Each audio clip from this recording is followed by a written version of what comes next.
Cool. Hello everyone, welcome to Baby Reviews. We are carrying on with this epic drinking session. Plenty of strong beers going. Yeah, what a drinking session it is as well. Hello, what's this? That's right, Surly Darkness. Look 2013, yeah. 2013 vintage. Look at the artwork. I love a bottle. Fantastic. I like laser engraved etched bottles, like Stone do them a lot, but they feel good, they look good, they're great. This is another 10%er, isn't it? I think this is 10% on the dot. 10.3, yeah. 10.3 on the dot. From the depths of the brew house, here rises. Anyway, it's an Imperial Stout, Surly Darkness. That's a picture of it with head. Yours has not got so much of a head. Yeah, not poured as much. When it poured, it looked more ruby red. In the glass, it looks pitch black. There is a nice khaki head on Matt's, and it has got good lacing. Mine's not had so much because we haven't poured, but you can see it does lace quite well. So it didn't pour as dark as we thought. We thought it'd be really dark, like Bourbon County or pitch black. It's got like a ruby red tinge. If you do hold it against the light around the edges, I'm getting a little bit of ruby. Yeah, but not too much. Anyway, let's get an aroma, shall we? Yeah. Cheers. Yeah. Cheers. Cheers. Yeah. Roasty, coffee, chocolate. It's got a lot of sweet caramel in there as well, but there is the hops.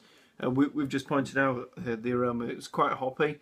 Not as hoppy as the barley wine, the Behemoth, but there are hops in there. Yeah. Definitely. Yeah. I'd certainly agree.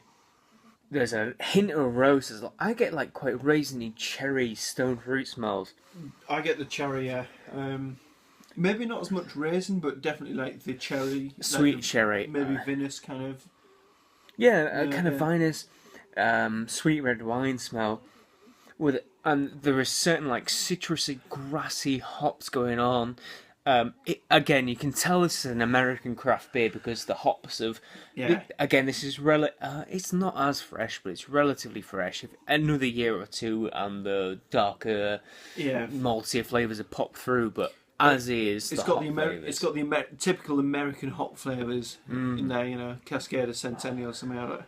We've had a few to drink, so can't pinpoint it, but it's very American. It's nowhere near the Behemoth, but you do get them notes in there. Yeah. I think what we're saying is that in comparison to other more continental European ones, the hop aromas are just above and beyond what you would expect. Even from places like Mikkeller and Ta'ol, the hop aromas dominate. They don't dominate. Well, they play an important integral role in the aroma and the profile of the beer. More so than malt, More so than malt. And they complement and arrange themselves around the malt. And sometimes you think with like American style barley wines and imperial stouts, well, sure, it's just a black IPA or a strong double IPA, but more and more you just realise that the Americans have just managed to find a way to redefine barriers again and get like a crazy mix where hops can indeed be part of an imperial stout or a barley wine. It does smell like a stout, but it doesn't smell like a Russian Imperial Stout. It's definitely American Stout. Shall we tuck in? Oh, please, sir. Cheers. Yeah, cheers.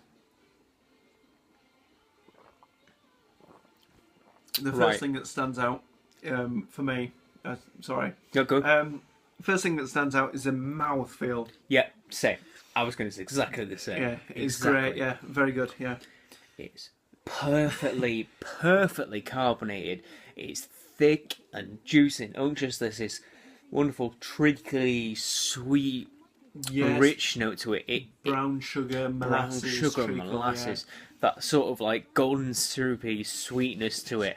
But the hops come through, and the cherry note again, just like with the barley wine, but more intense, more roasty, more coffee-like, almost like a Kopi Luwak cherry. The hoppy notes. And I don't think as intense. It's not like very hop forward, but the flavours that you get, it's a lot more concentrated, and the mouthfeel just really enhances the way it coats your mouth. It's great, yeah. And the sort of sugary ending to it just encapsulates inside of the mouth, and it stays and it lasts, and even now, like 20-30 seconds after the last sip, and the sweet sugary notes, the hoppy notes, the roast, the chocolate...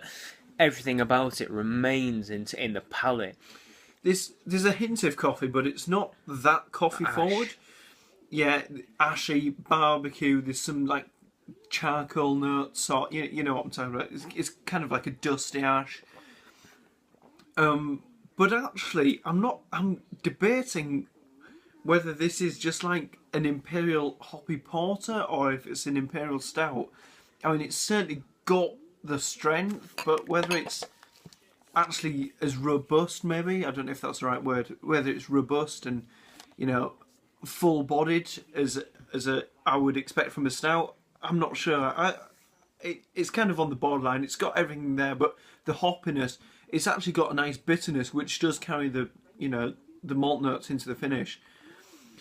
I think it's maybe a porter, perhaps. Do you think it's an imperial porter? I think it's an imperial porter, but ooh, controversial. But fair enough. It's a great beer nonetheless. I'm not going to rate it down for whatever style it's down for. It's a very, very good beer. Well, it leads us into an interesting debate about porters and stouts. Because I mean, even between beer geeks, it's a weird debate because a porter, in my opinion, is drier and roastier, and a stout sweeter and heftier, higher ABV, more chocolate, and I guess more sweet to malt profile. But it's totally debatable. Yeah, I've seen stouts that have been drier than porters. I've seen porters that have been drier than they've been sweeter than stouts.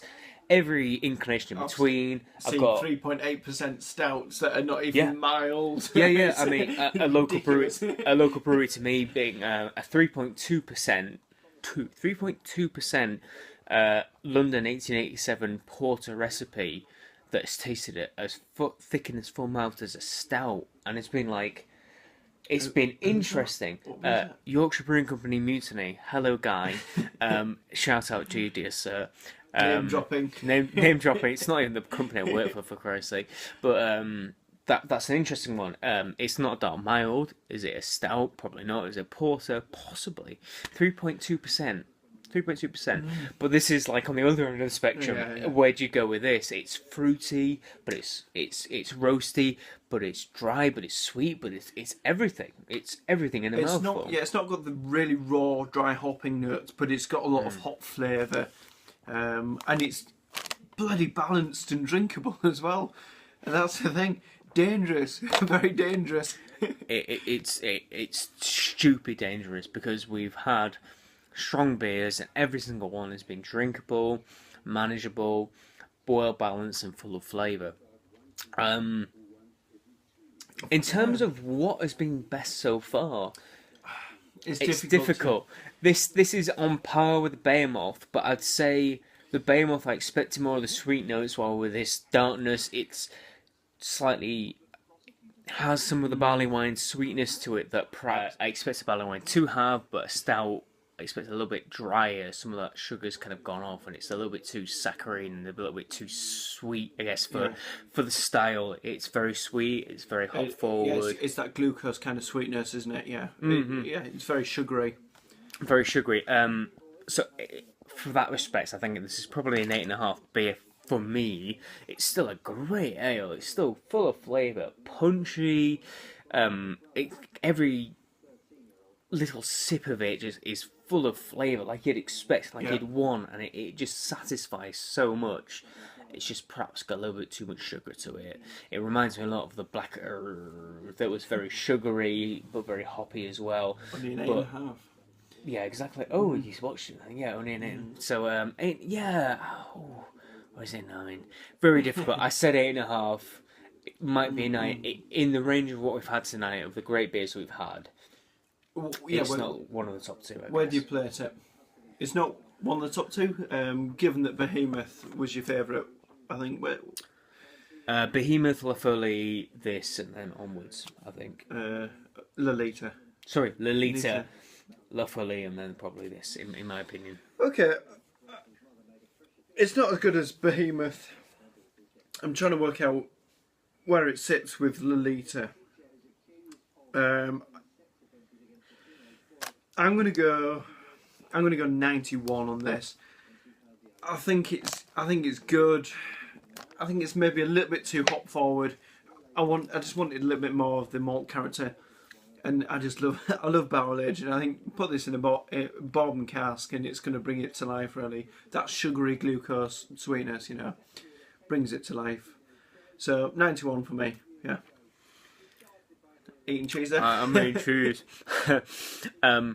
Yeah, 8.5. So I'd probably rate a little bit less. I think I've had Seltzer impressed me more.